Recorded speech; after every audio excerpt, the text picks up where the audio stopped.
இஞ்சிதான் காதுல பேசுதே.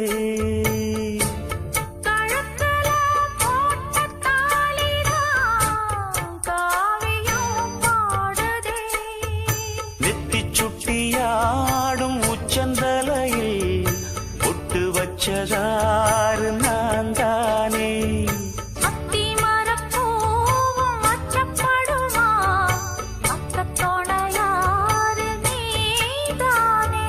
ஆசை பேச்சில் பாதி மூச்சில் லேசாதேகம் சூடு.